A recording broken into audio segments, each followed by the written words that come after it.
ಪದ ಪಯಣ ಗಾನ ಸಿಂಚನ.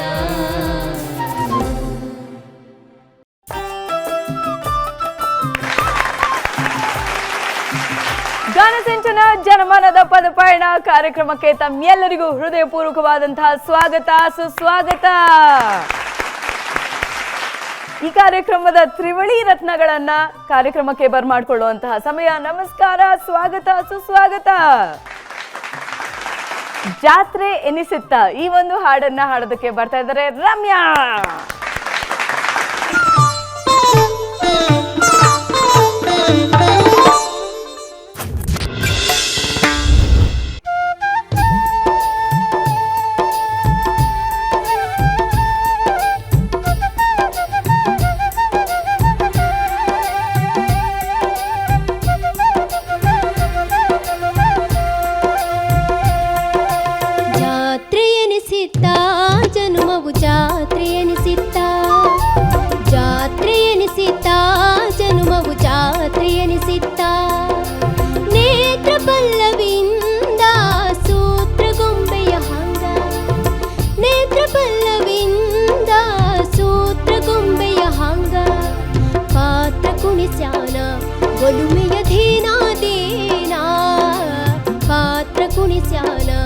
ಒಲುಮೆಯ ಧೀನಾ ದೇನಾ ಓಹೋ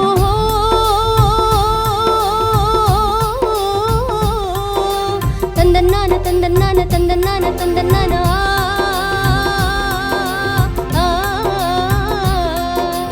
ಜಾತ್ರೆ ಎನಿಸಿತ್ತ ಜನ್ಮವು ಜಾತ್ರೆ ಎನಿಸಿತ್ತ ಜಾತ್ರೆ ಎನಿಸಿತ್ತ ಜನ್ಮವು ಜಾತ್ರೆ ಎನಿಸಿತ್ತ.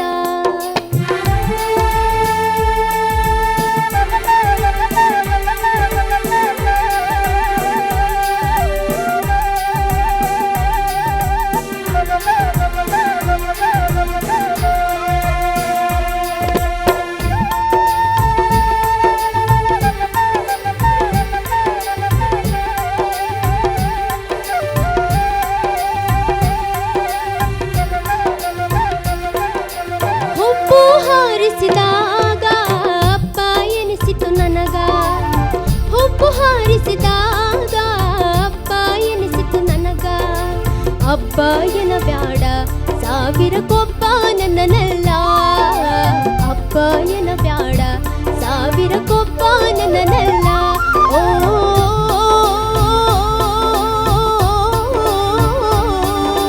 ತಂದನ್ನಾನ ತಂದನ್ನಾನ ತಂದನ್ನಾನ ತಂದನ್ನಾನ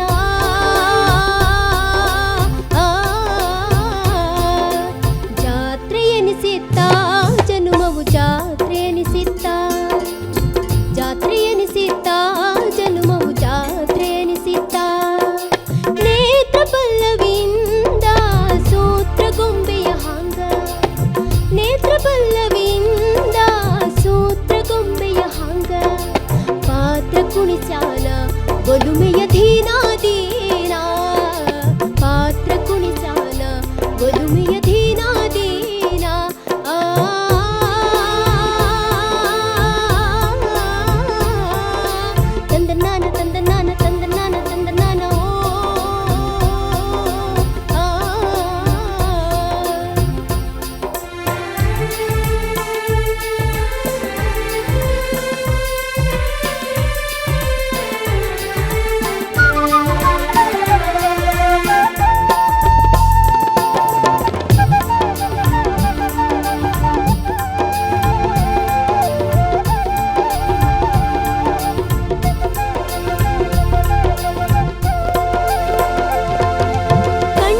Ramya, such a cute song ಇದು. ಜಾತ್ರೆ ಎಷ್ಟು ಮುದ್ದಾಗಿದೆ ಈ ಕಾಂಪೋಸಿಷನ್ ಅಂದರೆ.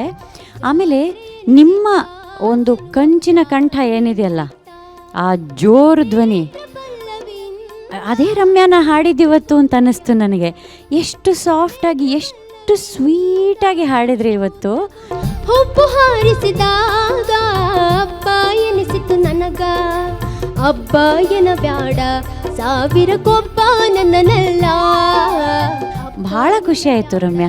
Thank you ma'am. Very good. Fine tuning ಅವಶ್ಯಕತೆ ಇನ್ನೂ ಇದೆ. ನಾನು ಎಲ್ರಿಗೂ ಒಂದು ಮಾತು ಹೇಳ್ತೀನಿ. ಹಲವಾರು ಬೇರೆ ಬೇರೆ ಕಾರ್ಯಕ್ರಮಗಳಲ್ಲಿ ನೀವು ನೋಡಿರ್ತೀರಿ, ಸ್ಪರ್ಧಿಗಳು ತಪ್ಪು ಹಾಡಿದ್ರೂ ಆಹಾ ಓಹೋ ಅಂತ ಹೇಳಿಬಿಡ್ತಾರೆ. ಅದರಿಂದ ಲಾಸ್ ಯಾರಿಗೆ? ನಿಮಗೆ ಅಲ್ವಾ?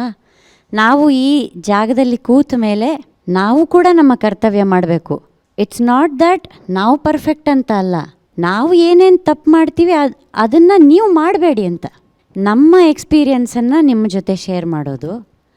ಆಮೇಲೆ ನಾವು ಏನು ತಪ್ಪುಗಳನ್ನು ಮಾಡಿಕೊಂಡು ಬಂದಿದ್ದೀವಿ, ಏನು ತಿದ್ಕೊಂಡು ಬಂದಿದ್ದೀವಿ, ಸಾಧ್ಯವಾದಷ್ಟು ನೀವು ಆ ತಪ್ಪುಗಳನ್ನು ಮಾಡೋದಕ್ಕೆ ಮುಂಚೆನೇ ತಿದ್ದುಬಿಡೋಣ ಒಂದು ಆಸೆ ನಮ್ಮಲ್ಲಿರುತ್ತೆ. ಎಂಥ ಒಳ್ಳೆಯ ಕಂಠಗಳು, ಎಂಥ ಒಳ್ಳೆಯ ಗಾಯನ ಶೈಲಿಗಳು ನಿಮ್ಗಳಲ್ಲೆಲ್ಲ. ಪ್ರತಿಯೊಂದು ಗಾಯಕಿಯರು ಕೂಡ ಯುನೀಕ್ ಧ್ವನಿಗಳು, ಯುನೀಕ್ ಶೈಲಿ. ರಮ್ಯಾದು ಕೂಡ ಹಾಗೆ ನೋಡಿ. ಅವರು ಬೇರೆ ಬೇರೆ ರೀತಿಯ ತದ್ವಿರುದ್ಧವಾದ ಒಂದು ಶೈಲಿಯನ್ನು ಇವತ್ತು ಪ್ರಯತ್ನ ಮಾಡಿದ್ರು. ಓ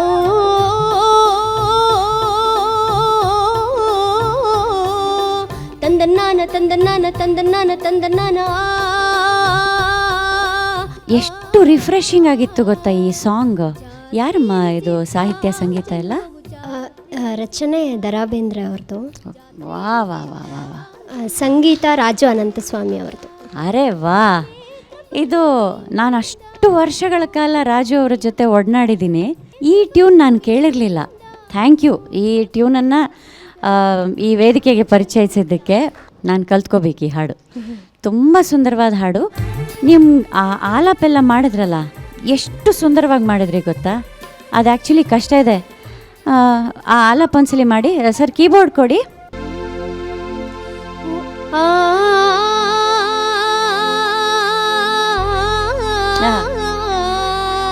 ತಂದನ್ನಾನ ತಂದನ್ನಾನ ತಂದನ್ನಾನ ತಂದನ್ನಾನ. ಓ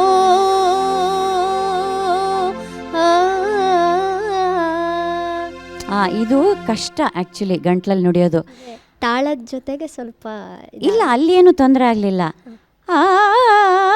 ಅದೆಲ್ಲ ತುಂಬ ಚೆನ್ನಾಗಿ ಹಾಡಿದ್ರಿ.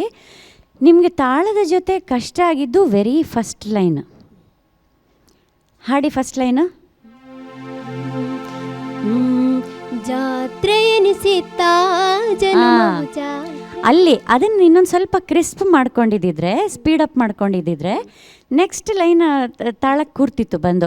ಜಾತ್ರೆ ಎನಿಸಿತಾ ಅದಿದೆಯಲ್ಲ, ಅದೂ ಟ್ರಿಕಿ ಸಂಗತಿನೇ ಅದು. ಅದನ್ನು ತಾಳಕ್ಕೆ ಕೂರಿಸ್ಬಿಟ್ರೆ ಆದರೆ ನೆಕ್ಸ್ಟ್ ಲೈನ್ ಸುಲಭವಾಗಿ ಕೂತ್ಕೊಳ್ಳುತ್ತೆ. ಸೊ ಅಲ್ಲಿ ಮಾತ್ರ ನೀವು ಸ್ವಲ್ಪ ಲ್ಯಾಗ್ ಆಗ್ತಿತ್ತು, ಬಟ್ ಮತ್ತೆ ಬಂದು ಕೂತ್ಕೋತಾ ಇದ್ರಿ. ಅದಷ್ಟೇ ಬಿಟ್ಟರೆ ಇಡೀ ಹಾಡನ್ನು ತುಂಬ ಸುಂದರವಾದ ಹಾಡು, ತುಂಬ ಸುಂದರವಾಗಿ ಹಾಡಿದ್ರಿ. ಗಾಡ್ ಬ್ಲೆಸ್ ಯು ಮಾ. Thank you ma'am. ನನಗೆ ಕೂಡಿ ಬಾಳೋಣ ನೆಲೆಲ್ಲ ಸೇರಿ ನಲಿಯೋಣ ಇದೇ ಬರ್ತಾಯಿತ್ತು ತಲೆಯಲ್ಲಿ ಆ ಫಸ್ಟ್ ಲೈನ್ ಕೇಳಿದಾಗ. ಬಟ್ ಅಫ್ಕೋರ್ಸ್ ಆಮೇಲೆ ಎಲ್ಲೂ ಅದರ ಛಾಯೆ ಇಲ್ಲ. ತುಂಬ ಚೆನ್ನಾಗಿ ಮಾಡಿದ್ದಾರೆ Raju. Is such a genius ಅಂದರೆ ಜೀನಿಯಸ್ ಅವರು. ಪಾಪ ತುಂಬ ಬೇಗ ಅವರನ್ನು ಕಳ್ಕೊಂಬಿಟ್ವಿ. ಈ ಥರ ವಿಶೇಷವಾದ ವ್ಯಕ್ತಿಗಳನ್ನು ಬೇಗ ಕರ್ಕೋತಾನೆ ದೇವರು. ಅದು ಯಾಕೆ ಅಂತ ಅರ್ಥ ಆಗಲ್ಲ. ಬಹುಶಃ ದೇವರಿಗೂ ಅವಶ್ಯಕತೆ ಇರುತ್ತೇನೋ ಇಂಥ ಜೀನಿಯಸ್ಗಳ ಜೊತೆ ಒಡನಾಡೋದಕ್ಕೆ. ಅವ್ರು ಕಂಪೋಸ್ ಮಾಡಿದ ಹಾಡುಗಳು, ಬಹುತೇಕ ಹಾಡುಗಳು ಲೈವಲ್ಲಿ ಹಾಡೋಕ್ಕಾಗಲ್ಲ. ಸಿಂಗರ್ಸಿಗೂ ಚಾಲೆಂಜಿಂಗು. ಆಮೇಲೆ ಅದಕ್ಕೆ ಸರಿಯಾಗಿ ಅದೇ ಕಾರ್ಡ್ಸ್ ಬೇಕು, ಅದೇ ಬಿ ಜಿ ಎಮ್ ಬೇಕು, ಅದೇ ಬಿಟ್ ಬೇಕು. ಅದಿದ್ದರೆ ಮಾತ್ರ ಲೈವಲ್ಲಿ ಹಾಡಲಿಕ್ಕಾಗುತ್ತೆ. ಇಲ್ಲಾಂದ್ರೆ ಎಲ್ಲೆಲ್ಲೋ ಹೊಟ್ಟೋಗುತ್ತೆ ಅದು ಹಾಡು. ನಾನು ಎಷ್ಟೋ ಹಾಡುಗಳನ್ನು ಅವರಿಗೆ ಹಾಡಿದ್ದೀನಿ ಅನ್ನೋದು ನಾನು ಸಂತೋಷ ಪಟ್ಕೊಳ್ಳುವಂತಹ ವಿಷಯ. ರಾಜು ಸರ್, ನೀವೆಲ್ಲಿದ್ದೀರೋ ಮತ್ತೆ ಹುಟ್ಟಿ ಬನ್ನಿ ಅಷ್ಟೇ ಕೇಳ್ಕೊಳ್ಳೋದು. ಥ್ಯಾಂಕ್ ಯು ಮಾ. Very nice singing, beautiful. Thank you ma'am. Fame girls Ramya, sir. ಒಳ್ಳೆಯ ಒಂದು ಹಾಡಮ್ಮ ಇದು. ಈಗ ಈ ತಿಂಗಳಲ್ಲೆಲ್ಲ ಜಾತ್ರೆಗಳ ಸೀಸನ್ನು, ಇಡೀ ಕರ್ನಾಟಕದಲ್ಲಿ ಎಲ್ಲ ಕಡೆ ನೋಡಿದ್ರು ಈಗ ಜಾತ್ರೆಗಳು, ಊರಹಬ್ಬ, ತೇರು, ಇಂಥ ಒಂದು ಕಾಲಘಟ್ಟದಲ್ಲಿ ಇಂಥ ಒಂದು ಜಾನಪದ ಗೀತೆ ನಿಮ್ಮ ಕಂಠದಲ್ಲಿ ಬಂತಲ್ಲ, ಅದು ಭಾಳ ಖುಷಿಯಾಯಿತು. ಒಂದು ಸಂತೋಷ ಅಂದರೆ ಮೇಡಮ್ ಹೇಳ್ದಾಗೆ ಮೈಸೂರು ಅನಂತಸ್ವಾಮಿಯವರು ಮತ್ತು ರಾಜು ಅನಂತಸ್ವಾಮಿಯವರು ಜೆ ಪಿ ನಗರದಲ್ಲಿದ್ದರು. ನಾನು ಅಲ್ಲಿ ಪೊಲೀಸ್ ಅಧಿಕಾರಿಯಾಗಿದ್ದಾಗ ಒಂದಷ್ಟು ಪ್ರೋಗ್ರಾಮ್ಗಳಿಗೆ ಅವ್ರನ್ನ ಕರ್ಕೊಂಡು ಹೋಗೋಂಥ ಸೌಭಾಗ್ಯ ನನಗೆ ಸಿಕ್ತು. ನಮ್ಮ ಆಫೀಸರ್ಸ್ ಹೇಳೋರು, ನಮ್ಮ ಪೊಲೀಸ್ ಇಲಾಖೆಯಲ್ಲಿ ಕಲ್ಚರಲ್ ಪ್ರೋಗ್ರಾಮ್ಸ್ ಮಾಡ್ತಾಯಿದ್ರು. ಆಗ ತುಂಬ ಪಾಪ್ಯುಲರ್ ಇದ್ದಿದ್ದು ಅಂತೇಳಿದರೆ ಮೈಸೂರು ಅನಂತಸ್ವಾಮಿಯವರು, ಆಮೇಲೆ ಶಿವಮೊಗ್ಗ ಸುಬ್ಬಣ್ಣವರು, ಒಂದಷ್ಟು ಜನ, 2-3 ಜನ. ಆವಾಗ ಆ ಕಾಲದಲ್ಲಿ ನಾನು ಹೇಳೋದು 88ನೇ ಇಸ್ವಿ. ಅವ್ರ ಮನೆಗೆ ಪಾಯಿಂಟ್ ಬುಕ್ ಅಂತ ಹಾಕ್ತೀವಿ ನಾವು ಪೊಲೀಸ್ ಆಫೀಸರ್ಸ್, ಏನಂದರೆ ಸಿಗ್ನೇಚರ್ ಮಾಡೋಕ್ಕೆ ಅಂತೇಳಿ VIPs ಅಂತ ಕರಿತೀವಿ ಕೆಲವ್ರಿಗೆ. ಶಿವಮೊಗ್ಗ ಸುಬ್ಬಣ್ಣವ್ರ ಮನೆಗೂ ಪಾಯಿಂಟ್ ಬುಕ್ ಇತ್ತು, ಇವ್ರ ಮನೆಗೂ ಹಾಕಿದ್ವಿ. ನಮ್ಮ ಆಫೀಸರ್ಸ್ ಹೇಳೋರು, ರೀ ಅವ್ರು ದೊಡ್ಡ ಗಾಯಕರಪ್ಪ, ಅಲ್ಲಿ ಹುಷಾರಾಗಿ ನೋಡ್ಕೊಳ್ಳಿ, ಅಲ್ಲೇನೂ ತೊಂದರೆ ಆಗಬಾರ್ದು ಅಂತ. ಅದು ಹೆಂಗೋ ಸ್ನೇಹಿತರಾದರು. ಅವ್ರ ಮನೆಗೆ ನಾನು ಸುಮಾರು ಸಾರಿ ಏನಿಲ್ಲದೆ ಇದ್ದರೂ ಹೋಗ್ತಾಯಿದ್ದೆ ಅವ್ರು ಫ್ರೀ ಆಗಿದ್ದಾಗ. ಅದು ಅವ್ರ ಸಾಂಗತ್ಯ ಒಂದು ಸ್ವಲ್ಪ ದಿವಸ ಇದ್ದಿದ್ದು. ರಾಜು ಜೊತೆ ಅಂತೂ ನಾನು ತುಂಬ ಚೆನ್ನಾಗಿತ್ತು ಅವರ ಒಡನಾಟ. ಆದರೆ ಮೇಡಮ್ ಹೇಳ್ದಂಗೆ ಅವರು ಬೇಗ ದೇವ್ರು ಕರೆಸ್ಕೊಂಬಿಟ್ಟ. ಬಟ್ ಅವ್ರು ಟ್ಯೂನ್ ಮಾಡಿದ್ದಾರೆ ಅಂತ ಹೇಳಿದ್ರೆ ಈ ಪದಗಳನ್ನ, ಈ ಬೇಂದ್ರೆ ಅಜ್ಜ ಅವ್ರದ್ದು ಈ ಪದಗಳನ್ನೆಲ್ಲ ಒಂದು ಕಡೆ ಇಟ್ಬಿಟ್ಟು ಈ ರೀತಿ ಟ್ಯೂನ್ ಮಾಡ್ಬೋದು ಅನ್ನೋದನ್ನು ಈಗ ನೀವು ಹಾಡಿದರೆ, ಆದರೆ ಟ್ಯೂನ್ ಮಾಡೋದು ಅಷ್ಟೇ ಕಷ್ಟವಾಗಿದೆ. ಅದೇ ಮೇಡಮ್ ಹೇಳಿದಾಗ ಹಾಡಲಿಕ್ಕೂ ಅಷ್ಟೇ ಕಷ್ಟವಾಗಿರ್ತಕ್ಕಂಥ ಟ್ಯೂನ್ ಅದು. ಅದನ್ನು ನೀವು ಏನು ಹೇಳ್ದಂಗೆ ಕಬ್ಬಿಣದ ಕಡಲೆ ಆರಾಮಾಗಿ ಜಿಗಿದು ಬಿಟ್ರಿ, ಒಳ್ಳೆ ಹಾಡನ್ನು ಕೊಟ್ರಿ ನೀವು. ಧನ್ಯವಾದಗಳು ನಿಮಗೆ. Thank you. Muniraju sir. Ramya, ಜಾತ್ರೆಗೆ ಹೋಗಿದ್ಯಾ ಯಾವತ್ತಾದರೂ? ಹಾಂ, ಹೋಗಿದ್ದೀನಿ. ಜಾತ್ರೆ ಫೀಲ್ ಬರುತ್ತಾ? ಬಂದಿದೆಯಾ? ಜಾತ್ರೆ ಅಂದರೆ ಏನೇನು ಕಲ್ಪನೆ ಇದೆ ಹೇಳು ನೋಡೋಣ. ಜಾತ್ರೆ ಅಂದರೆ ಅಲ್ಲಿ ತಿಂಡಿ ತಿನಿಸು. ನಿನಗೆ ಫಸ್ಟು ನೀನು ಫಸ್ಟ್ ಕೊಡೋದು ತಿಂಡಿ ಫಸ್ಟ್ ನೀನು ತಿನ್ನಬೇಕು. ತಿನ್ನಕ್ಕೆ ಏನಿರುತ್ತೆ ಅದನ್ನೇ. ಅಲ್ಲ, ತಿನ್ಬೇಕು, ನೀನು ಫಸ್ಟ್ ತಿನ್ನಬೇಕು. ಯಾಕೆಂದರೆ ಅಲ್ಲ, ಫಸ್ಟು ನೋಡೋದೇ ತಿನ್ನೋ ವಸ್ತುನ ಅಂತ ಇವಳನ್ನ ನೋಡಿದ್ರಂತೂ ಅನ್ಸಲ್ಲ. ಆಮೇಲೆ ಬೇರೆ ಏನೇನಿರುತ್ತೆ? ಆಟ ಸಾಮಾನು ಅಲ್ವಾ? ಆಮೇಲೆ ಅಲ್ಲಿ ಜಾತ್ರೆ ಅಂದರೆ ಎಲ್ಲವೂ ಇರುತ್ತೆ ಅಲ್ವಾ? ಜಾತ್ರೆ ಅನ್ನೋದು ಒಂದು ಹಬ್ಬ ವಿಷಯ, ಎಲ್ಲರೂ ಸೇರಿ ಮಾಡುವಂಥ ಹಬ್ಬ. ಬೇಂದ್ರೆ ಅಜ್ಜ ಎಷ್ಟು ಚೆನ್ನಾಗಿ ಬರೆದಿದ್ದಾರೆ ಅಂದರೆ, ಒಂದು ಹೆಣ್ಣಿನ ಮನಸ್ಸಿನಲ್ಲಿ ಹೋಗಿ ಆಕೆಯ ಸಂಭ್ರಮವನ್ನು ಜಾತ್ರೆಗೆ ಹೋಲಿಸಿ ಬರಿತಾ ಹೋಗ್ತಾರೆ. ಅದನ್ನು ಅಷ್ಟೇ ಚೆನ್ನಾಗಿ ಕಂಪೋಸ್ ಮಾಡ್ತಾ ಹೋಗ್ತಾರೆ ರಾಜು ಸರ್. ಇದಕ್ಕೆ ಹೇಳೋದು ಹಾಲು ಜೇನು ಬೆರೆತರೆ ಇಂಥದ್ದು ಬರುತ್ತೆ ಅಂತ. ನನಗೆ ಆಶ್ಚರ್ಯ ಆಗಿದೆ ಏನಂದರೆ, ಈ ಹಾಡು ನಾನು ಕೇಳಲಿಲ್ವಲ್ಲ ಎಲ್ಲೂ ಅಂತ ಬೇಜಾರಾಯಿತು ನನಗೀಗ. ಇಂಥ ಹಾಡುಗಳು ಮಿಸ್ ಆಗೋಗ್ಬಿಟ್ಟಿದ್ದೇವಲ್ಲ, ನಾವು ಕೇಳಲಿಲ್ವಲ್ಲ ಅಂಥೇಳಿ. ನಾನು PUCಲಿ ಹಾಡ್ತಾ ಇದ್ದೆ ಈ ಹಾಡನ್ನು, ಹಿಂಗೆ ಗುನುಗ್ತಾ ಇದ್ದೆ. ಇದೇ ಫಸ್ಟ್ ವೇದಿಕೆ. ಭಾಳ ಒಳ್ಳೆಯದಾಯಿತು. ಈ ಗಾನ ಸಿಂಚನದ ಮೂಲಕ ಒಳ್ಳೆ ಹಾಡನ್ನು ಕೊಟ್ಟಿಯಮ್ಮ, ಒಳ್ಳೆಯದಾಗಲಿ ಅಮ್ಮ. ನಿಜವಾಗ್ಲೂ ನೋಡಿ, ಈ ಥರದ್ದು ಹಾಡುಗಳನ್ನ ಹೆಕ್ಕಿ ತೆಗೆಯುವಂಥ ಕೆಲಸ ಕೂಡ ಈ ವೇದಿಕೆ ಮೂಲಕ ಆಗ್ತಿದೆಯಲ್ಲ, ಅದಕ್ಕೆ ಭಾಳ ಹೆಮ್ಮೆ ಪಡಬೇಕು ನಾವು. ದೂರದರ್ಶನ ಇಂಥದ್ದೊಂದು ವೇದಿಕೆಯನ್ನು ಕಲ್ಪಿಸ್ಕೊಟ್ಟಿದೆಯಲ್ಲ ನಮಗೆ ಅಲ್ವಾ? ಹಾಗಾಗಿ ಅವ್ರನ್ನ ನೆನೆಸ್ಕೊಳ್ಳುವಂಥ ಕಾರ್ಯನೂ ಆಗುತ್ತೆ. ಇಂಥ ಅದ್ಭುತವಾದಂಥದ್ದೆಲ್ಲ ನಾವು ಕೇಳ್ಬೋದು. ಮತ್ತು ನೀನು ಲವಲವಿಕೆಯಿಂದ ಹಾಡಿದೆ, ಜಾತ್ರೆ ಕಲ್ಪನೆ ಬರ್ತಾ ಇತ್ತು ನಮಗೆ, ಅದು ಅಲ್ವಾ? ಚೆನ್ನಾಗಿತ್ತಮ್ಮ, ಚೆನ್ನಾಗಿತ್ತು ಹಾಡು, ಚೆನ್ನಾಗಿತ್ತು. ನೀನು ಚೆನ್ನಾಗಿ ಹಾಡಿದೆ. ಆದರೆ ಜಾತ್ರೆಗೆ ಹೋಗಿ ಒಂದು ಸ್ವಲ್ಪ ತಿಂಡಿ ಗಿಂಡಿ ಚೆನ್ನಾಗಿ ತಿನ್ನವ. ಹಾಂ, ಓಕೆ.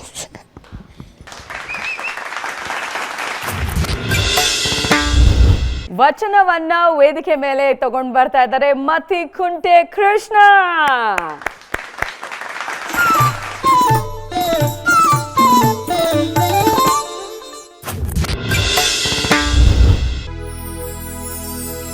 ಚೆನ್ನಯ್ಯನ ಮನೆಯ ದಾಸನ ಮಗನು, ಕಕ್ಕಯ್ಯನ ಮನೆಯ ದಾಸಿಯ ಮಗಳು, ಇಬ್ಬರು ಹೊಲದಲ್ಲಿ ಬೆರಣಿಗೆ ಹೋಗಿ ಸಂಗವ ಮಾಡಿಹರು.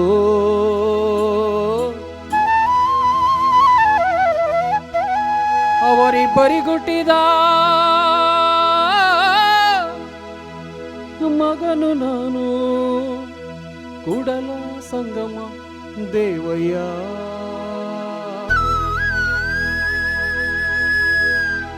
ಕೂಡಲ ಸಂಗಮ ದೇವಯ್ಯ. ಎತ್ತಣ ಮಾಮರ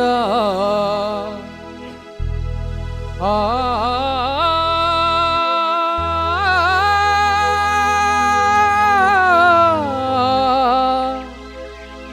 ಎತ್ತಣ ಕೋಗಿಲೆ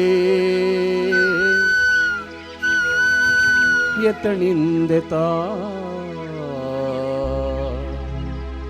ಸಂಬಂಧವಯ್ಯ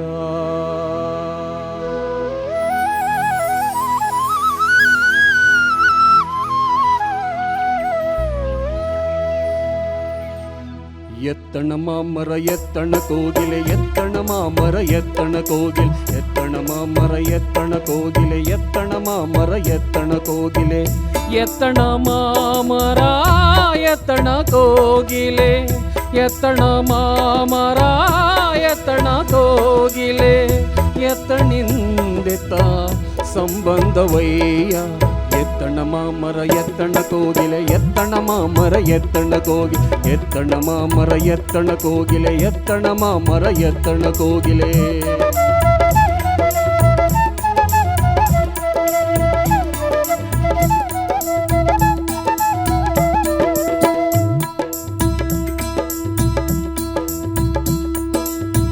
ಬೆಟ್ಟದ ನಲ್ಲಿಕಾಯಿ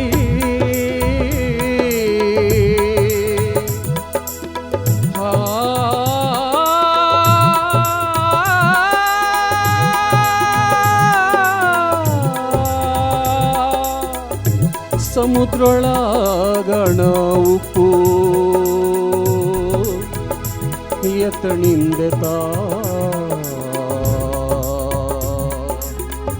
ಸಂಬಂಧವಯ್ಯ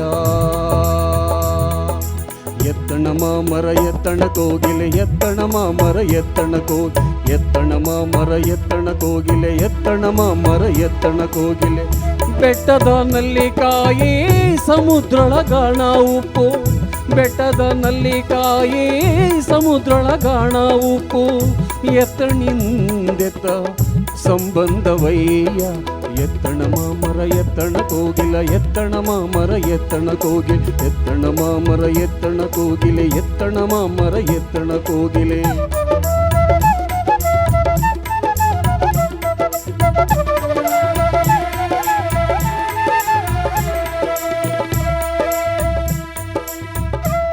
ಗುಹೇಶ್ವರ ಲಿಂಗೈಕ್ಯೆಯೂ ನಮಗೋ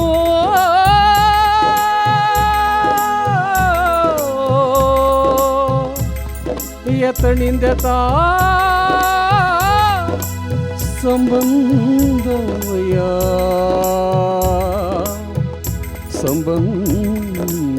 ಸಂಬಂಧವಯ್ಯ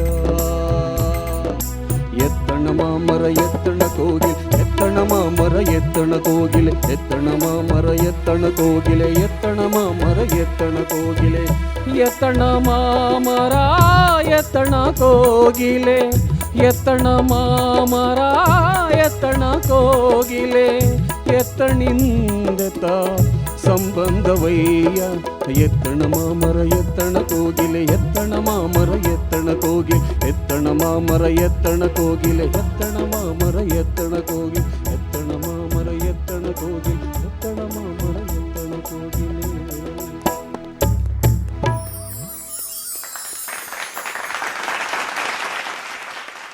ಅರ್ಚನಾ ಮ್ಯಾಮ್. ಕೃಷ್ಣ ಅವರೇ, ತುಂಬ ಚಂದದ ವಚನವನ್ನು ಹೇಳಿದ್ರಿ. ಎತ್ತಣ ಮಾಮರ ಆ್ಯಕ್ಚುಲಿ ನಮಗೆ ಜೀವನದ ಪಾಠ ಕಲಿಬೇಕು ಅಂದರೆ ವಚನಗಳನ್ನು ಕೇಳಬೇಕು, ವಚನಗಳನ್ನು ಓದಬೇಕು, ತತ್ವಪದಗಳನ್ನು ಓದಬೇಕು, ಮಂಕುತಿಮ್ಮನ ಕಗ್ಗವನ್ನು ಓದಬೇಕು, ಮುದ್ದುರಾಮನ ಪದಗಳನ್ನು ಓದಬೇಕು. ಅವೆಲ್ಲ ಸಾಧಾರಣ ಮನುಷ್ಯರಿಗೂ ಅರ್ಥ ಆಗೋ ರೀತಿಯಲ್ಲಿ ಬಹಳ ದೊಡ್ಡ ಮೆಸೇಜನ್ನು ಕೊಟ್ಟಿರ್ತಾರೆ. ತುಂಬ ಚೆನ್ನಾಗಿ ಹಾಡಿದ್ರಿ ನೀವು. ಅಷ್ಟೆಲ್ಲ ರೇಂಜಲ್ಲಿ ಹಾಡ್ತಾಯಿದ್ರು, ಅನಾಯಾಸವಾಗಿ ಏನು ಒಂದು ಚೂರು ಕಷ್ಟವಿಲ್ಲದೆ ತುಂಬ ಚೆನ್ನಾಗಿ ಹಾಡಿದ್ರಿ. ಬೆಟ್ಟದ ನಲ್ಲಿಕಾಯಿ ಸಮುದ್ರೊಳಗಣ ಉಪ್ಪು ಎತ್ತಣಿಂದೆತ ಸಂಬಂಧವಯ್ಯ ಎತ್ತಣ ಮಾಮರ ಎತ್ತಣ ಕೋಗಿಲ ಎತ್ತಣ ಮಾಮರ ಎತ್ತಣ ಕೆಲವು ಕಡೆ ಇದರಲ್ಲಿ ಎರಡು ಬೇರೆ ಬೇರೆ ವಿಭಿನ್ನ ರಾಗಗಳ ಛಾಯೆ ಬರುತ್ತೆ. ಅದರಲ್ಲಿ ಎರಡನೇ ರಿಷಭ ಮೊದಲನೇ ರಿಷಭ ಬರುವಾಗ ಅಲ್ಲಿ ಕೆಲವು ಕಡೆ ಮಾತ್ರ ನಿಮ್ಗೆ ಸ್ವಲ್ಪ ಡೌಟ್ಫುಲ್ಲಾಗಿ ಇದ್ದಂಗೆ ಅನ್ನಿಸ್ತು. ಆಮೇಲೆ ಕೊನೆಯಲ್ಲಿ ಆಲಾಪ ಮಾಡಿದ್ರಲ್ಲ, ಆ ಆಲಾಪದಲ್ಲಿ ಬರುವ ಸಂಗತಿಗಳ ಜಾಗದಲ್ಲಿ ಇನ್ನೊಂದು ಚೂರು ಆ ಸಂಗತಿಗಳು ಒಂಚೂರು ತರದ ತರರದ ಅಲ್ಲೊಂದು ಚೂರು ಫ್ರೀ ಫ್ಲೋಯಿಂಗ್ ಇರಬಹುದು ಅಂತ ಕೆಮ್ಮು ಇದೆಯಾ. ಬಟ್ ಆಶ್ಚರ್ಯ, ನೀವು ಹಾಡುವಾಗ ಎಲ್ಲೂ ಕೆಮ್ಮು ಕಾಣಿಸ್ಕೊಳ್ಲಿಲ್ಲ. ಲಕ್ಕಿ ನೀವು, ಪುಣ್ಯಕ್ಕೆ ಹಾಡು ಮುಗಿದ್ಮೇಲೆ ಬರ್ತಾಯಿದೆ. ಆ ಸಂಗತಿಗಳು ಒಂಚೂರು ಫ್ರೀ ಫ್ಲೋಯಿಂಗು, ಮತ್ತು ಆ ಲಾಸ್ಟಲ್ಲಿ ಮಾತ್ರ ಸ್ವಲ್ಪ ಶಾರ್ಪ್ ಆಯಿತು ಆಲಾಪ್ ಮಾಡುವಾಗ. ಅದು ಬಿಟ್ಟರೆ very neat singing, superb singing. ದೇವ್ರು ಒಳ್ಳೇದು ಮಾಡಲಿ. ಮುನಿರಾಜು ಸರ್, 2 ವಚನಗಳನ್ನು ಒಂದು ಹಾಡಲ್ಲಿ ಹಾಡಿದ್ರಿ ಅಲ್ವಾ? ಒಂದು ಬಸವಣ್ಣವ್ರದ್ದು, ಇನ್ನೊಂದು ಅಲ್ಲಮಪ್ರಭು. 2 ವಚನಗಳನ್ನ ಹಾಡಿದ್ರಿ. ಒಬ್ಬರು ಅನುಭವ ಮಂಟಪದ ಅಧ್ಯಕ್ಷರು ಅಲ್ವಾ? ವಚನ ಕಮ್ಮಟ ಇತ್ತಲ್ಲ, ಅದು ಅದ್ಭುತವಾದಂಥ ಒಂದು ಕಲ್ಪನೆ. ಸಾಮಾಜಿಕ ಕ್ರಾಂತಿ ಅದೊಂದು. ಬರೀ ಸಾಮಾಜಿಕ ಕ್ರಾಂತಿ ಅಷ್ಟೇ ಅಲ್ಲ, ಅದು ಒಂದು ಸಾಹಿತ್ಯದಲ್ಲೂ ಕೂಡ ಕ್ರಾಂತಿ ಆಯಿತು. ಸಾಹಿತ್ಯ, ಆ ಹಿಂದೆ ಇದ್ದಂಥ ಸಾಹಿತ್ಯ ಚಂಪು ಸಾಹಿತ್ಯ, ಗದ್ಯ ಪದ್ಯಗಳ ಮಿಶ್ರಣ ಇತ್ತು. ಅಲ್ಲಿ ಸ್ವಲ್ಪ ಸಾಮಾನ್ಯ ಜನರಿಗೆ ಅದನ್ನು ಓದ್ಕೊಳ್ಳೋದು ಕಷ್ಟ ಆಗ್ತಿತ್ತು ಅನ್ನೋದು ಒಂಥರ ಭಾವನೆ. ಅಂದರೆ ಎಲ್ಲ ಓದಿರೋರೇ ಆಗಿರಬೇಕಾಗಿತ್ತು, ಅದ್ರ ಬಗ್ಗೆ ಅಧ್ಯಯನ ಮಾಡಿದರೆ ಮಾತ್ರ ಅದನ್ನು ಓದಿ ತಿಳ್ಕೊಳ್ಳೋಕೆ ಸಾಧ್ಯ ಆಗ್ತಿತ್ತು. ಯಾಕೆಂದರೆ ಹಳಗನ್ನಡ ಸಾಹಿತ್ಯ ಉಕ್ಕಿನ ಕಡಲೆ ಅದು. ಹಾಗಾಗಿ ಒಂದು ಸಣ್ಣ ಬದಲಾವಣೆ ಏನಾಯಿತು ಅಂದರೆ, ವಚನ ಸಾಹಿತ್ಯದಲ್ಲಿ ಭಾಳ ಸರಳ, ಅತ್ಯಂತ ಸರಳೀಕರಣವಾಗಿ ಹೇಳುವಂಥ ಮಾತಿನ ರೀತಿನಲ್ಲಿ ಹೇಳೋಕ್ಕೆ ಶುರು ಮಾಡಿದ್ರು. ಏನು ನಾವು ಮಾತಾಡ್ತೀವೋ ಅದನ್ನೇ ವಚನದ ರೂಪದಲ್ಲಿ ಹೇಳಲಿಕ್ಕೆ ಶುರು ಮಾಡಿದ್ರು. ಅದೊಂದು ಅದ್ಭುತವಾದ ಕ್ರಾಂತಿ. ನೋಡಿ ಎಷ್ಟು ಸಿಂಪಲ್ ಆಗಿದೆ. ಎತ್ತಣ ಮಾಮರ ಎತ್ತಣಕ್ಕೆ ಹೋಗಿಲಿ, ಎಲ್ಲಿಂದ ಎಲ್ಲಿಗೆ ಸಂಬಂಧಯ್ಯ ಅಲ್ವಾ? ಬೆಟ್ಟದ ನೆಲ್ಲಿಕಾಯಿ, ಸಮುದ್ರದೊಳಗೆ ಉಪ್ಪು, ಎಷ್ಟು ಮಾತಿದ್ದಂಗೆ ಇದೆ ಇದು. ಎಲ್ಲಿಂದ ಎಲ್ಲಿಗೆ ಸಂಬಂಧಯ್ಯ, ಎಷ್ಟು ಚೆನ್ನಾಗಿದೆ ಅಲ್ವಾ ಇದು. ಇದು ಒಂದು ಅಪರೂಪದ ಸನ್ನಿವೇಶ, 12ನೇ ಶತಮಾನ ಅಂತ ಒಂದು ಅಪರೂಪದ ಹಾಡನ್ನು ತಗೊಂಡು ಅರ್ಚನಾ ಮ್ಯಾಮ್ ಹೇಳ್ದಂಗೆ 2 ರಾಗ ನೋಡಿ, 2 ವಚನ 2 ರಾಗ, 2 ಥರದ್ದನ್ನು ಹಾಡಿದಿರಿ. ಒಳ್ಳೆಯದಾಗಲಿ ನಿಮಗೆ. ಬೇಮ್ಗಲ್ ಸರ್, ನನಗಂತೂ ನೀಟ್ ಸಿಂಗಿಂಗಪ್ಪ, ತುಂಬ ಚೆನ್ನಾಗಿತ್ತು ಕೇಳಲಿಕ್ಕೆ. 2 ಕಿವಿನೂ ತುಂಬ ಮುದುಗೊಂಡು, ಯಾಕಂದರೆ ಸಣ್ಣ ಸಣ್ಣ ಇದು ನನಗೆ ಮೇಡಮ್ ಹೇಳಿದ ಮೇಲೆ ಗೊತ್ತಾಯ್ತು. ಬಿಟ್ಟರೆ ಇಡೀ ಒಟ್ಟಾರೆ ನಿನ್ನ ಹಾಡು ಒಂದು ಲೋಕಕ್ಕೆ ಕರ್ಕೊಂಡೋಯ್ತು. ತುಂಬ ಚೆನ್ನಾಗಿ ಪ್ರಸ್ತುತಿ ಮಾಡಿದ್ರಿ. ಇಂಥ ವಚನಗಳು ಕೇಳೋ ಮುಖಾಂತರ ನಮಗೂ ಒಂದಷ್ಟು ಏನು ನಾಲೆಡ್ಜ್ ಗಳಿಸ್ಬೋದು ಅಂತಕ್ಕಂಥದ್ದು, ಅಥವಾ ಎಲ್ರಿಗೂ ಅಷ್ಟೇ ವಚನಗಳು ಕೇಳೋ ಮುಖಾಂತರ ಬದಲಾವಣೆಗಳು ಜೀವನದಲ್ಲಿ ಮಾಡ್ಕೋಬೋದು ಅನ್ನೋ ಒಂದು ಸಂದೇಶವನ್ನು ಈ ಹಾಡು ವಚನದ ಮುಖಾಂತರ ನೀವು ತಿಳಿಸಿದ್ರಿ. All the best.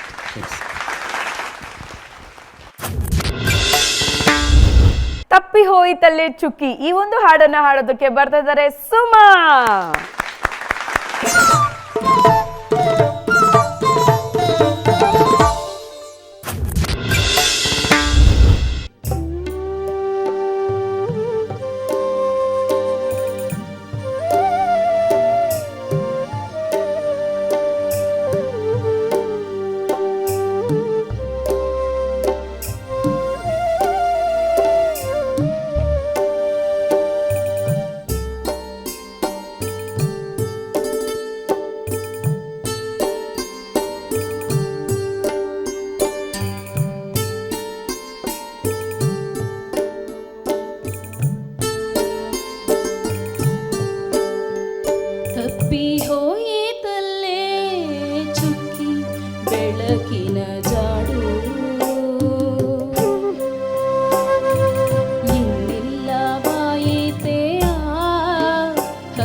ಹನಿ ಹನಿಯಾಗಿ ಕೊನೆದು ತೂಗಿದ ಪ್ರೀತಿ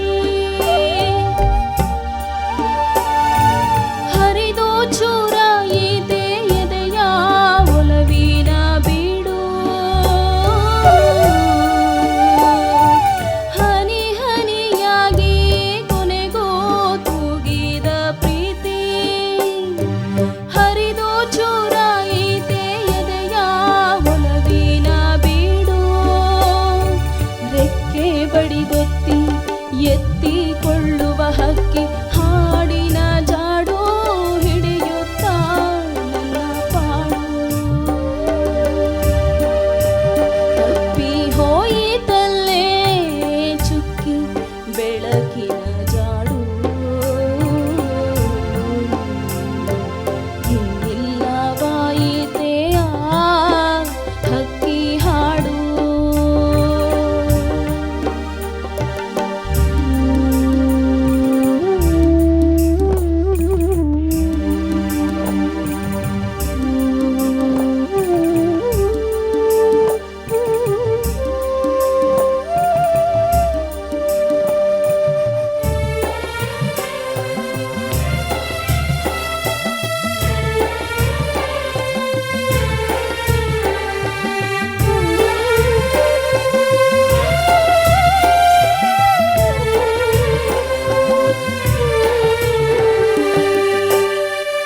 ಎಲ್ಲಿ ಹೋಯಿತು ವಲಸೆ ಗೂಡು ತೊರೆದ ಹಕ್ಕಿ ಸೇರಿ ಹೋಯಿತೆ ನೀಲಿ ಮುಗಿಲ ಮರೆಯ ನಾಡು ಎಲ್ಲಿ ಹೋಯಿತು ವಲಸೆ ಗೂಡು ತೊರೆದ ಹಕ್ಕಿ ಸೇರಿ ಹೋಯಿತೆ ನೀಲಿ ಮುಗಿಲ ಮರೆಯ ನಾಡು ಹಾಡ ನೆನಪಿಗೆ ಹಿಂಡಿ ತೆವಳುತ್ತಿದೆ ಜೀವ ಮುಂದೆ ಬಯಲು ಹಿಂದೆ ಸಿಕ್ಕಿತ್ತು ಕಾಡು ಮೇಡು ತಪ್ಪಿ ಹೋಯಿತಲ್ಲೇ ಚುಕ್ಕಿ ಬೆಳಕಿನ ಜಾಡು ಇನ್ನಿಲ್ಲವಾಯಿತೆ ಆ ಹಕ್ಕಿ ಹಾಡು ಹಸಿರೆಲೆ ಹೂವಿನ ನಡುವೆ ಹುಲ್ಲು ಹಾಸಿಗೆ ಮುರಿದು ಹೋಯಿತೆ ಈಗ ಆ ಪುಟ್ಟ ಗೂಡು ತಪ್ಪಿ ಹೋಯಿತಲ್ಲೇ ಚುಕ್ಕಿ ಬೆಳಕಿನ ಜಾಡು ಇನ್ನಿಲ್ಲವಾಯಿತೆ ಆ ಹಕ್ಕಿ ಹಾಡು ಇನ್ನಿಲ್ಲವಾಯಿತೆ ಆ ಹಕ್ಕಿ ಹಾಡು ಹಕ್ಕಿ ಹಾಡು ಹಕ್ಕಿ ಹಾಡು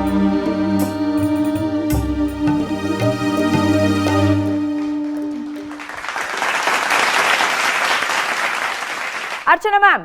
ಬೊಗಸೆ ಕಂಗಳ ಚೆಲುವೆ, ತಪ್ಪಿ ಎಷ್ಟು ಒಳ್ಳೆ ಹಾಡಮ್ಮ ಆರಿಸ್ಕೊಂಡಿದ್ದು ನೀನು. ಚುಕ್ಕಿ ಬೆಳಕಿನ ಜಾಡು ಇದನ್ನ ಹಾಡೋರು ತುಂಬ ಕಮ್ಮಿ. ಇದು ಮೇಲ್ನೋಟಕ್ಕೆ ಸುಲಭ ಅಂತ ಅನಿಸಬಹುದು, ಯಾಕಂದರೆ ಸ್ಲೋ ಆಗಿ ಸಾಫ್ಟಾಗಿ ಬರುತ್ತೆ. ಬಟ್ ತುಂಬ ಕಷ್ಟಕರವಾದ ಕಾಂಪೋಸಿಷನ್ ಇದು. ಅಶ್ವಥ್ ಅವರ ವಿಶೇಷತೆಯೇ ಇದು. ನಾನು ಕಳೆದ ಒಂದು ಸಂಚಿಕೆಯಲ್ಲಿ ಹೇಳಿದ್ದೆ, ಅವರು ಪ್ರತಿಯೊಂದು ಪದಕ್ಕೆ ಬೇಕಾದ ಸ್ವರಗಳನ್ನ ಉಪಯೋಗಿಸ್ತಾರೆ ಅಂತ. ಇದರಲ್ಲಿ ನೋಡಿ, ತಪ್ಪಿ ಹೋಯಿತಲ್ಲೇ ಚುಕ್ಕಿ, ತಪ್ಪು ಹೋಯ್ತಲ್ಲ ಅಂತ ತೋರಿಸ್ಬೇಕಲ್ಲ ಅಲ್ಲಿ. ಆಮೇಲೆ ಈ ಹಾಡಿನ ಜೀವ ಎಲ್ಲಿರ್ಬೋದು ಹೇಳಿ ನೋಡೋಣ, ಯಾವುದಿರ್ಬೋದು ಊಹೆ ಮಾಡು. ಎರಡನೇ ಚರಣದಲ್ಲಿ. ಅಲ್ಲ, ಇನ್ನಿಲ್ಲವಾಯಿತೇ ಆ ಆ. ಅದನ್ನು ಎಷ್ಟು ಸುಂದರವಾಗಿ ಹಾಡಿದೆ ಗೊತ್ತಾ ಪ್ರತಿ ಸಲವೂ. ಇನ್ನಿಲ್ಲವಾಯಿತೇ ಆ ಹಕ್ಕಿ ಹಾಡು.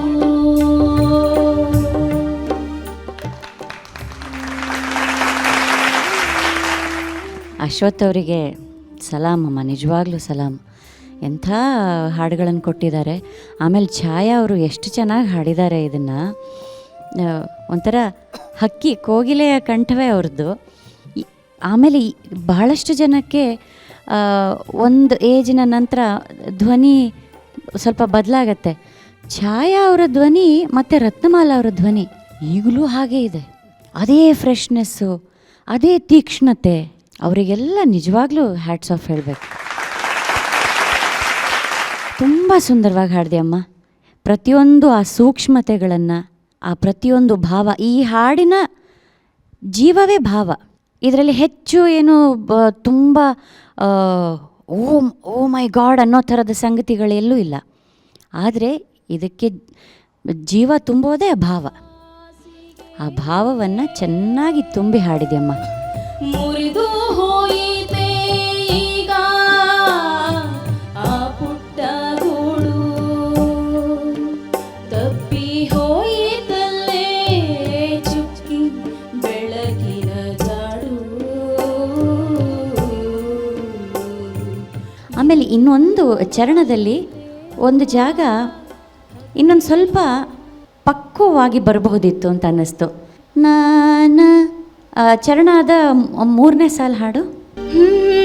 ಹನಿ ಹನಿಯಾಗಿ ಕೊನೆಗೋ ತೂಗಿದ ಪ್ರೀತಿ, ನೆಕ್ಸ್ಟ್ ಹರಿದು ಚೂರಾಯಿತೆ ಎದೆಯ ಒಲವಿನ ಬೀಡು, ರೆಕ್ಕೆ ಬಡಿದೊತ್ತಿ ಎತ್ತಿಕೊಳ್ಳುವ ಹಕ್ಕಿ ಹಾಡಿನ ಜಾಡು ಹಿಡಿಯುತ್ತಾ ನನ್ನ ಪಾಡು. ಹಾಡಿನ ಜಾಡು ಅಲ್ಲಿ ಉಲಿದ ಹಾಗಿರಬೇಕು. ಹಾಡಿನ ಜಾಡು ಅದಕ್ಕೆ ಸರಿಯಾಗಿ ಉಕಾರವೇ ಬಂದಿದೆ ಅಲ್ಲಿ. ಇನ್ನು ಸುಲಭ, ಉಕಾರದಲ್ಲಿ ಉಲಿಯೋದು ಸುಲಭ ಅಲ್ವಾ? ಅಲ್ಲಿ ಏನಿಲ್ಲ, ನೀನು ಸ್ವಲ್ಪ ಫೇಡ್ ಇನ್ ಫೇಡ್ ಔಟ್ ಮಾಡಬೇಕಷ್ಟೆ. ಟ್ರೈ ಮಾಡು.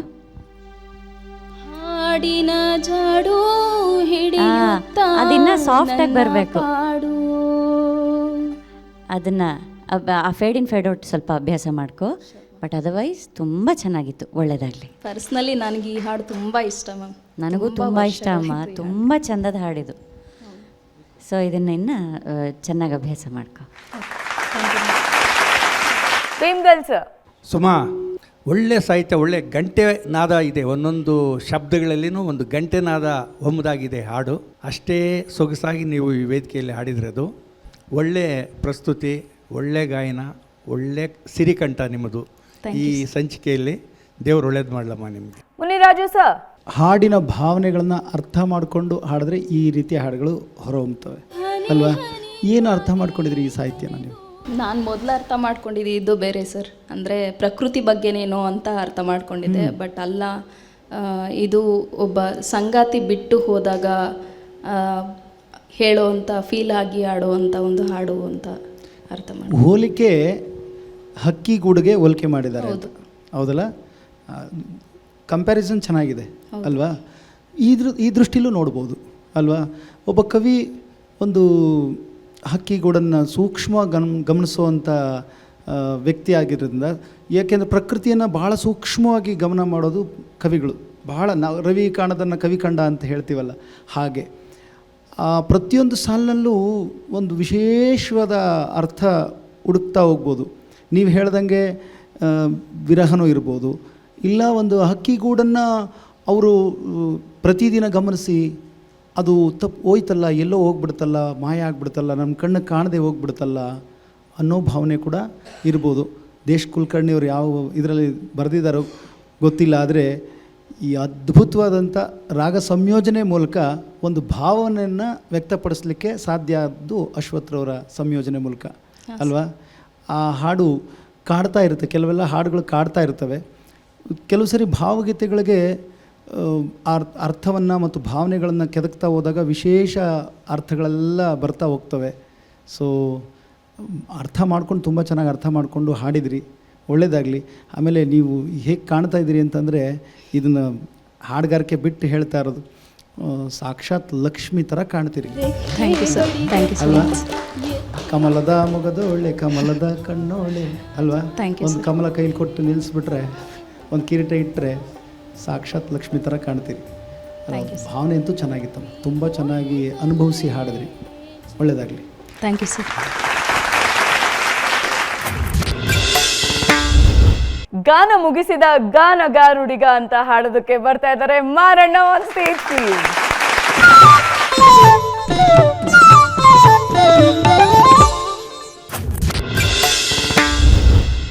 ಗಾನ ಮುಗಿಸಿದ ಗಾನಗಾರುಡಿಗ ಪುಟ್ಟರಾಜರೇ ನಿಮಗಿದೋ ನುಡಿ ನಮನ, ಗೀತಗಾಯನ ಗೀತಗಾಯನ.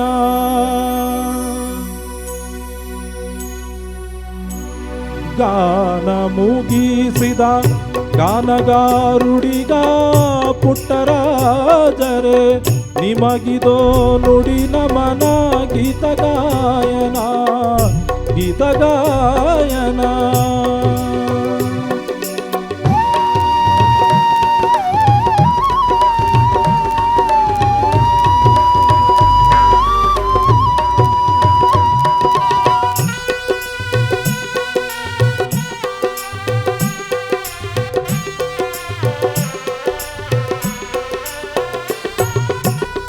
ಈ ಯುಗ ಕಂಡ ದೇವಚೇತನ, ಏಕೆ ಮರೆಯಾದೆ ಶಿವ ಸಂತಾನ.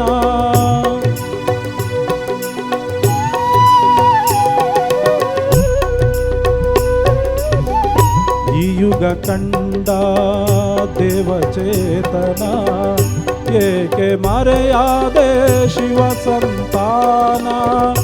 ಅಂಧನಾಥರ ಆಶಾ ಕಿರಣ, ಅಂಧನಾಥರ ಆಶಾ ಕಿರಣ, ಅಗಲಿದೆ ಏಕೆ ಹೇಳು ಕಾರಣ, ಅಗಲಿದೆ ಏಕೆ ಹೇಳು ಕಾರಣ.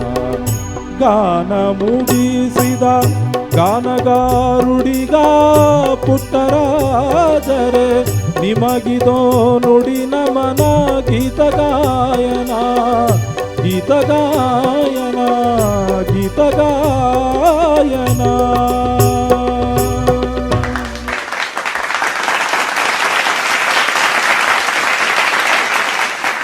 ಅರ್ಚನಾ ಮ್ಯಾಮ್, ಎಂಥ ಅದ್ಭುತವಾದ ಕಾಂಪೋಸಿಷನ್ ಇದು ಮಾರಣ್ಣ. ಗಾನ ಮುಗಿಸಿದ ನೀವು ಆರಿಸ್ಕೊಂಡ ಎರಡೂ ಹಾಡುಗಳು ಕಷ್ಟಕರವಾದ ಹಾಡುಗಳನ್ನೇ ಆರಿಸ್ಕೊಂಡಿದ್ದೀರಾ. ನಿಮ್ಮ ಆಯ್ಕೆಗೆ ನಾನು ನಿಜವಾಗ್ಲೂ ಶಭಾಷಿ ಹೇಳಲೇಬೇಕು. ಆಮೇಲೆ ಆ ಸಂಗತಿಗಳೆಲ್ಲ ಎಷ್ಟು ಆರಾಮಾಗಿ ಹಾಡ್ತೀರಾ ಮಾರಣ್ಣ ನೀವು. ನನಗೆ ತುಂಬ ಸಂತೋಷ ಆಗುತ್ತೆ. ತರ ತರರ ತ ನ ಅದೆಲ್ಲ ಕ್ರಿಸ್ಟಲ್ ಕ್ಲಿಯರ್ ಸಂಗತಿಗಳು. ಗಾನ ಮುಗಿಸಿದ ಗಾನಗಾರುಡಿಗ ಪುಟ್ಟರಾಜರೇ ನಿಮಗಿದೋ ನುಡಿ ನಮನ, ಗೀತಗಾಯನ ಗೀತ. ತುಂಬ ಚೆನ್ನಾಗಿ ಹಾಡಿದ್ರಿ. ಚರಣದ ಬಿಗಿನಿಂಗಲ್ಲಿ ಮಾತ್ರ ಸ್ವಲ್ಪ ಶಾರ್ಪ್ ಆಯಿತು. ಆಮೇಲೆ ಸಾಂಗಿನ ವೆರಿ ಎಂಟ್ರಿ ಸ್ವಲ್ಪ ಅಷ್ಟು ಕಾನ್ಫಿಡೆಂಟ್ ಇರಲಿಲ್ಲ ನೀವು ಶುರು ಮಾಡಿದ್ದು, 1-2 ಸೆಕೆಂಡ್ ಅಷ್ಟೇ. ಅದು ಬಿಟ್ಟರೆ ಅದ್ಭುತವಾಗಿ ಹಾಡಿದ್ರಿ. ತುಂಬ ಸಂತೋಷ ಆಯಿತು. ಒಳ್ಳೆಯದಾಗಲಿ ನಿಮಗೆ. ಮುನಿರಾಜು ಸರ್, ಗಾನ ಸಿಂಚನದ ಮೂಲಕ ಗಾನ ನಮನವನ್ನು ಗುರುಗಳಿಗೆ ಮಾಡಿದಿರಿ ಅಲ್ವಾ? ಗಾನ ಗಾರುಡಿಗರಿಗೆ ಗಾನ ಸಿಂಚನದ ಮೂಲಕ ಗಾನ ನಮನವನ್ನು ನೀವು ಮಾಡಿದಿರಿ. ಎಂಥ ಅದ್ಭುತವಾದಂಥ ವೇದಿಕೆಯ ಮೂಲಕ ಎಷ್ಟು ಒಳ್ಳೆ ಹಾಡನ್ನು ಕೂಡ ಕೊಟ್ಟಿದ್ರಿ, ಒಳ್ಳೆಯದಾಗಲಿ. ಈ ಗುರುಗಳು ಉತ್ತರ ಕರ್ನಾಟಕದ ಭಾಗದ ಅಷ್ಟೇ ಅಲ್ಲ, ಕರ್ನಾಟಕದಿಂದ ಅಷ್ಟೇ ಅಲ್ಲ, ಬೇರೆ ಬೇರೆ ಊರುಗಳಿಂದ, ಮಹಾರಾಷ್ಟ್ರ ಆ ಕಡೆಯಿಂದನೂ ಎಷ್ಟೋ ವಿದ್ಯಾರ್ಥಿಗಳು ಬಂದು ಅಲ್ಲಿ ಸಂಗೀತವನ್ನು ಕಲ್ತ್ಕೊಂಡು ಇವತ್ತು ಬದುಕುಗಳನ್ನು ಕಟ್ಕೊಂಡಿದ್ದಾರೆ. ಹೌದು ಸರ್. ಅಲ್ವಾ? ಅಂಥ ಮಹಾನ್ ಚೇತನ ಎಷ್ಟು ನೋವಲ್ಲಿ ಬರೆದಿರ್ಬೇಕಲ್ಲ. ಅದೇ ಹೋದ್ಮೇಲೆ ಬರೆದಿದ್ದ ಮುಗಿಸಿದ ಅಂತ. ಹೌದು ಸರ್, ಅವರು ಓದಾಗೆ ಬರೆದಿದ್ದು ಹಾಡು. ಎಷ್ಟು ನೋವು ಅನುಭವಿಸಿ ಬರೆದಿರ್ಬೇಕಲ್ವ ಇದನ್ನು. ಹೌದು ಸರ್, ಹೌದು. ನಿಜವಾಗ್ಲೂ ಆ ಗುರು ಪರಂಪರೆ ಇವತ್ತಿಗೂ ಏನಾದರೂ ಉಳೀತದೆ ಅಂದರೆ ಇಂಥವ್ರಿಂದ ಮಾತ್ರ ಸಾಧ್ಯ. ಒಳ್ಳೆಯದಾಗಲಿ, ಒಳ್ಳೆ ಒಂದು ಸಂದೇಶ ಜೊತೆಗೆ ಒಳ್ಳೆ ಹಾಡು ಕೊಟ್ಟಿದ್ದೀರಿ, ಒಳ್ಳೆಯದಾಗಲಿ. ವೇಮ್ಗಲ್ ಸರ್. ಮಾರಣ್ಣವರೇ ಸರ್, ರವೀಂದ್ರ ಸೊರಗಾವಿ ಅವರು ಹಾಂ, ಡಾಕ್ಟರ್ ಶಿವಕುಮಾರ್ ಸ್ವಾಮೀಜಿಗಳ ಅವ್ರ ಮೇಲೆ ಒಂದು ಹಾಡು ಬರೆದಿದ್ದಾರಲ್ಲ, ಹೌದು ಸರ್. ಆ ಹಾಡು ಎಷ್ಟು ಪ್ರಸಿದ್ಧಿ ಆಯಿತು ಅಂದರೆ ಅಷ್ಟೇ ಪ್ರಸಿದ್ಧಿಯಾದ ಹಾಡು ಇದು ನಿಮ್ಮ ಕಂಠದಲ್ಲಿ ಬಂದಿದ್ದು. ಪುಟ್ಟರಾಜ ಗವಾಯಿಗಳ ಹಾಡು ಅವ್ರ ಮೇಲೆ ಬರೆದಿರ್ತಕ್ಕಂಥದ್ದು. ಈಗಾಗಲೇ ಹೇಳ್ದಂಗೆ ಎಷ್ಟೋ ಜನ ಕಲಾವಿದರಿಗೆ, ಹಿಂದೂಸ್ತಾನಿ ಕಲಾವಿದರು ಯಾರೇ ವೇದಿಕೆ ಮೇಲೆ ಬಂದರೂ ಆ ಗುರುಗಳನ್ನ ನೆನೆಸ್ಕೊಳ್ಳದೆ ಆಡೋದಿಲ್ಲ. ಹೌದು ಸರ್, ನಮ್ಮದು ಆ ಗುರು ಪರಂಪರೆನೇ. ನಮ್ಮ ಗುರುಗಳು ಕೂಡ ಪುಟ್ಟರಾಜ ಗವಾಯಿಗಳವರ ಶಿಷ್ಯರು, ಡಾಕ್ಟರ್ ಪಂಚಾಕ್ಷರಿ ಬಿ ಹಿರೇಮಠ್ ಅಂತ ಅಲ್ವಾ? ಅವರು ಗದಗ್ದವ್ರೇನೆ. ಅದೇ ಹೇಳಿದ್ನಲ್ಲ, ಅಂಧಕಾರ ಜಗತ್ತನ್ನು ಅವರು ಬೆಳಕಾಗಿಸಿದ ಮಹಾನ್ ಭಾವರವರು ಅಲ್ವಾ? ತಮ್ಮ ಗಾಯನದ ಮುಖಾಂತರ ಮತ್ತು ಶಿಷ್ಯರಿಗೆ ಅವರು ನೀಡಿದ ಒಂದು ಸಂಗೀತ ಪರಂಪರೆ ಇಡೀ ದೇಶದಲ್ಲೇ ಆವರಿಸ್ಕೊಂಡಿದೆ ಅಲ್ವೇ? ಕಾಲ ಸೂರ್ಯಚಂದ್ರರು ಎಷ್ಟು ಸಾಕ್ಷ್ಯ ಅವರಿರೋವರೆಗೂ ಇವರ ಹೆಸರು ಅಜರಾಮರವಾಗಿರುತ್ತೆ. ಯಾಕಂತ ಪುಟ್ಟರಾಜ ಗವಾಯಿಗಳಂದ್ರೇ ಒಂದು ರೀತಿ, ಯಾರೇ ಆಗಲಿ ಮೇಡಮ್, ಎಷ್ಟು ಜನ ವೇದಿಕೆಗಳಲ್ಲಿ ಬಂದ್ರೂ ನೀವು ಯಾರ ಕಡೆಯಿಂದ ಕಲ್ತ್ರಿಂದ ನಾವು ಪುಟ್ಟರಾಜ ಗವಾಯಿಗಳು ಅಂತಾರೆ. ಹಿಂದೂಸ್ತಾನಿ ಗಾಯನದಲ್ಲಿರ್ತಕ್ಕಂಥವ್ರು ಭಾಳಷ್ಟು ಜನ, ಅದರಲ್ಲೂ ಉತ್ತರ ಕರ್ನಾಟಕದಲ್ಲಿರ್ತಕ್ಕಂಥವರು ಅವರ ಶಿಷ್ಯರೇ ಅಲ್ವಾ? ಅಂಥ ಒಂದು ಹಾಡು. ಮತ್ತು ಅವ್ರ ಮೇಲೆ ಒಂದು ಹಾಡು ಬಂದಿರತಕ್ಕಂಥದ್ದು ಮೊದಲನೇ ಬಾರಿಗೆ ನಾನು ಇದು ಕೇಳಿದ್ದು. ತುಂಬ ಚೆನ್ನಾಗಿತ್ತು. ಇನ್ನೂ ಒಂದೆರಡು ಚರಣ ಕೇಳೋಕ್ಕೆ ಆಸೆ ಆಗ್ತಾಯಿತ್ತು ನಮಗೆ ಅವ್ರ ಮೇಲೆ. ಮುಂದಿನ ದಿನಗಳಲ್ಲಿ ನೋಡೋಣ. ಒಳ್ಳೆ ಪ್ರಸ್ತುತಿ ನಿಮ್ಮದು ಈ ದಿನ. ಧನ್ಯವಾದಗಳು. Okay sir, thanks. Thank you so much. ನೋಡಿದ್ರಲ್ಲ ಎಲ್ಲರೂ ಎಷ್ಟು ಸೊಗಸಾಗಿ ಹಾಡಿದ್ರು ಅಂತ. ಹಾಗಿದ್ರೆ ನಾಳಿನ ಕಾರ್ಯಕ್ರಮದಲ್ಲಿ ಇನ್ನು ಯಾವ ವಿಭಿನ್ನವಾದಂತಹ ಗೀತೆಯನ್ನ ಗಾನ ಸಿಂಚನದ ವೇದಿಕೆ ಮೇಲೆ ತರ್ತಾರೆ, ಇದನ್ನೆಲ್ಲ ನೋಡೋದಕ್ಕೆ ನೀವು ನಾಳಿನ ಸಂಚಿಕೆಯನ್ನ ವೀಕ್ಷಿಸಲೇಬೇಕು ಅಂತ ಹೇಳ್ತಾ ಮತ್ತೆ ಸಿಗೋಣ. ನಮಸ್ಕಾರ.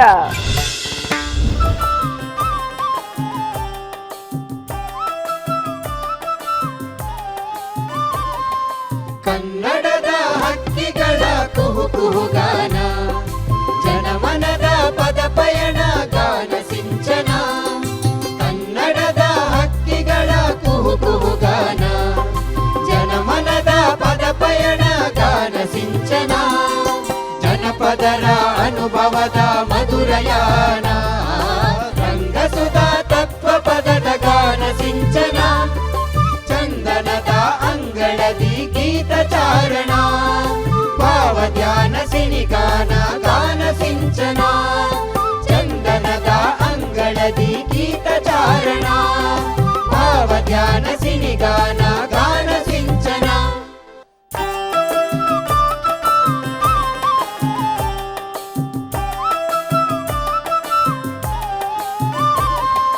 ಕನ್ನಡದ ಹಕ್ಕಿಗಳ ಕುಹು ಕುಹುಗಾನ, ಜನಮನದ ಪದ ಪಯಣ ಗಾನ ಸಿಂಚನ. ಕನ್ನಡದ ಹಕ್ಕಿಗಳ ಕುಹು ಕುಹುಗಾನ, ಜನಮನದ ಪದ ಪಯಣ ಗಾನ ಸಿಂಚನ.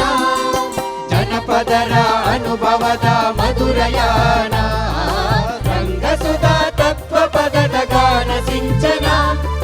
ಚಂದನದ ಅಂಗಳದಿ ಗೀತ ಚಾರಣ, ಭಾವ ಧ್ಯಾನ ಸಿನಿಗಾನ ಗಾನ ಸಿಂಚನ. ಚಂದನದ ಅಂಗಳದಿ ಗೀತ ಚಾರಣ, ಭಾವ ಧ್ಯಾನ ಸಿನಿಗಾನ ಗಾನ ಸಿಂಚನ. ಕನ್ನಡದ ಹಕ್ಕಿಗಳ ಕುಹು ಕುಹುಗಾನ, ಜನಮನದ ಪದ ಪಯಣ ಗಾನ ಸಿಂಚನ. ಕನ್ನಡದ ಹಕ್ಕಿಗಳ ಕುಹು ಕುಹುಗಾನ, ಜನಮನದ ಪದ ಪಯಣ ಗಾನ ಸಿಂಚನ. ಜನಪದರ ಅನುಭವದ ಮಧುರಯಾನ, ರಂಗಸುಧಾ ತತ್ವ ಪದದ ಗಾನ ಸಿಂಚನ. ಚಂದನದ ಅಂಗಳದಿ ಗೀತ